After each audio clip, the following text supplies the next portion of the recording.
Hi, Phoenix. Go ahead. Hi, Clif, long-time listener and subscriber. Love your work. Two questions. As far as the dollar death is concerned, would that have anything to do with the gold manipulation scandal that just recently came out and that all the major news stations dropped? And do you see Yellowstone in your data? We don't see a catastrophic Yellowstone eruption kind of a thing, no. Nor do we see a Toba. It seems that the pressures will be taken off of those by the activities in the Pacific Rim of Fire. Toba? Toba is what is the giant supervolcano that's under what used to be Krakatoa in Indonesia. It accounts for all the activity over there. Mm-hmm. If it were to blow, it's the only one on the planet I know of at the moment that is still building pressure. Yellowstone's building pressure is a little tiny bulge. They used to have mountains there, and that's why when it blew the last time, there was all that stuff to go bluey. Now there's nothing there to blow up except, a few 100 yards deep of soil and no mountains on top of it. Toba, on the other hand, is undersea, and there's huge mountains on it, and if it were to blow, it might even blow a chunk of the planet away, as far as I know. It's that large. But the dollar death issue is undoubtedly tied to the manipulation of the silver and the gold, and the Chinese are really irritated about being taken by all of the fake gold bars, and something is up there. So it wouldn't surprise me again to see, in the midst of everything else that's going to hit us in July, that maybe the Chinese, actually that would probably be more like in mid-August, Chinese or somebody may come on out and demand that somebody make it good. They may say, according to our tradition, we want to have we want the top CEOs of these 5 firms so that we can execute them because we know we'll never get our gold, and they sold us all this fake gold. And, they shoot their own people that get out of line and let things get too deteriorated. So real soon they're going to start pressuring the U.S. to hand over these Kabbalistic criminals for execution. Well, thank you very much, Cliff. I appreciate it.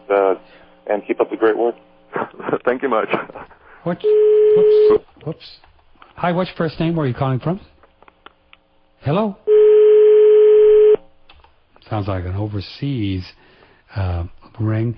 Here's an email down in Missouri. In the coming food shortages, when will the average American experience a hunger problem? Average is kind of an issue. I mean, I know people that are out of work now that are hungry. So, in terms of the middle class, I would say if you're really anticipating that, you're going to start seeing it, may personally start seeing it September-ish, and you may actually see it hit some kind of mainstream press in October.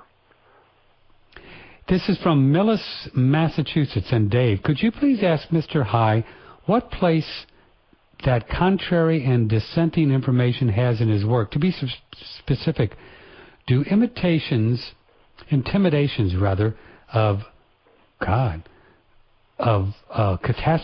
catastrophes opposite, which is eco-catastrophe, get a fair reading in the production of his report, or is it a strict focus on the disastrous and only the disastrous? It ends up being that way, but was not designed that way. Basically what happens is this. We assigned numeric values to emotions, positive and negative, and humans seem to be expressing at this time in a more plentiful fashion negative emotions. And you'll find that people rarely are, or not as many people in the general population are expressive of positive emotions. You don't get lots of people running around having a good day saying "I love you" to everyone, even if they feel that way. We just don't support that as a cultural context. So we have a tendency to focus on the negative. We know that, and we don't really have any way of picking up the opposite because it's not really expressed. What's your first name? Where are you calling from? Hey, this is Garrett, and I'm calling from Austin. Okay. Go ahead. You're on the air. Thanks a lot. Hey, Cliff, I'm a big fan of your work. Thanks a lot for your work. I've been following you for a while now. Okay.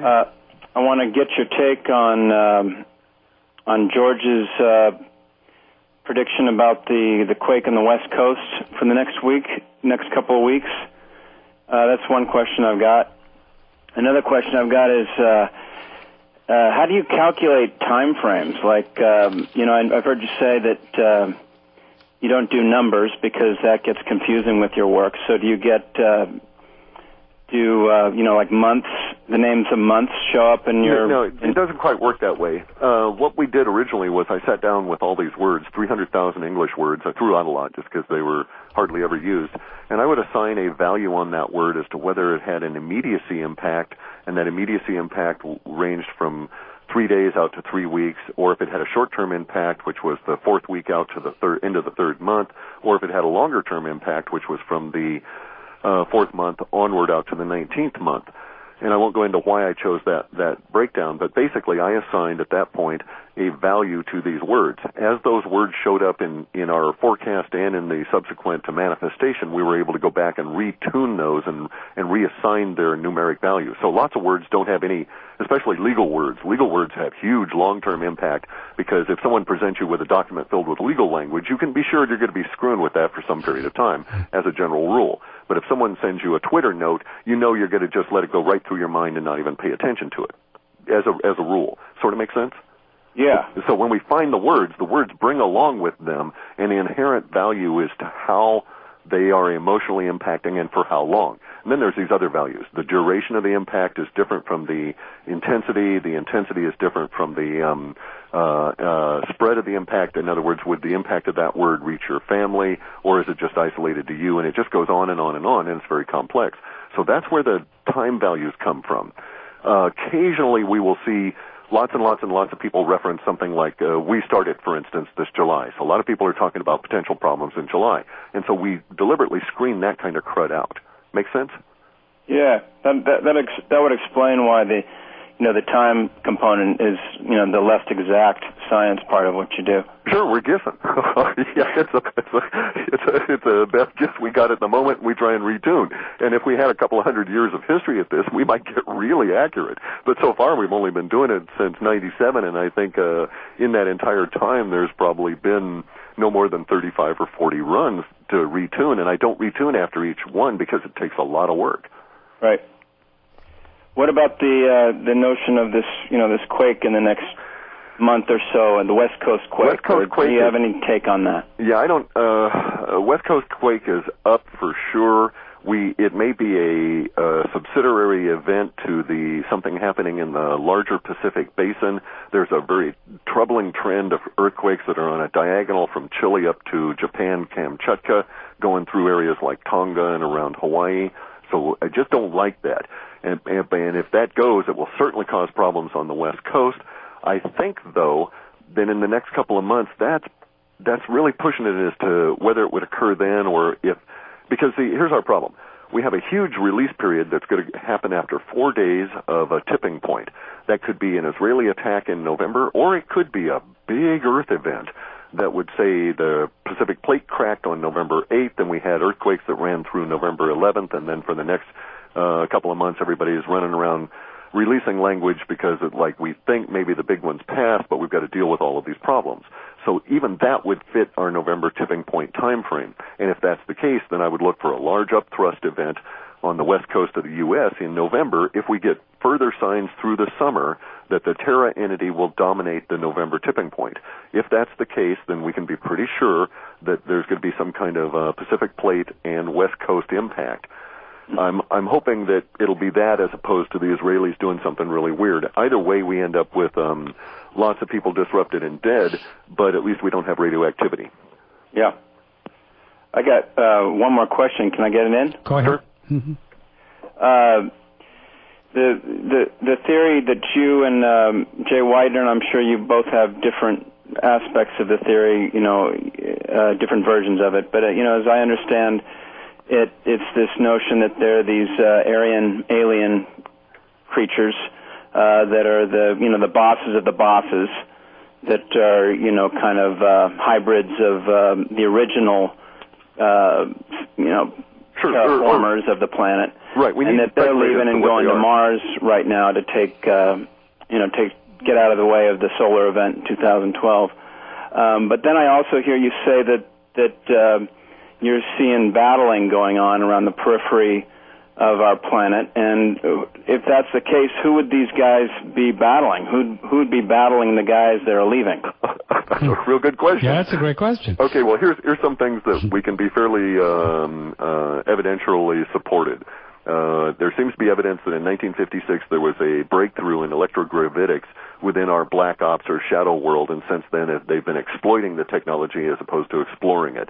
So it may be that the Aryans are bugging out, and their minions, the shadow black ops former mob members, so to speak, are a little bit upset that the big boss has taken off and leaving these guys to suffer their fate, in which case they may be popping off at them. Or it may be some entirely unrelated other human and or alien group for all I know, and I have reason to suspect that there's more than two groups involved, because those groups I've seen in actual confrontation kinds of situations above my head with these night vision goggles, both groups flee like mad when these light pulse ships come through, and it's the strangest thing in the world to watch. These little Delta craft go into huge evasive maneuvers when one of these whatevers comes popping through our near Earth orbit and heading out to some other spot. And these light ships are just really strange things to look at. It's not like a regular UFO. It's like a spot of light is created. You just see the light occur like all of a sudden a flash bulb up in space, and then instantly right behind it you see a quasi-metallic teardrop shape of a thing that seems to jump into the light, and then the next thing you know, that light has progressed along in a track, and it does it all over again a few dozen times, and it's all of a sudden gone past your head. But as soon as it appears, these triangles and big box things go scooting off every which way, trying to get out of there.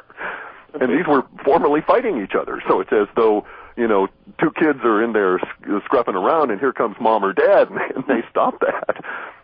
Well, are you looking through a telescope? I mean, no, I don't have. How have you seen these things? I would think they'd be so far away you wouldn't be able to. It'd be hard to differentiate. Well, here's the deal. I have 3 magnification. I think Jay has 8 magnification. So with 8 magnification goggles, he can see out about 500 miles.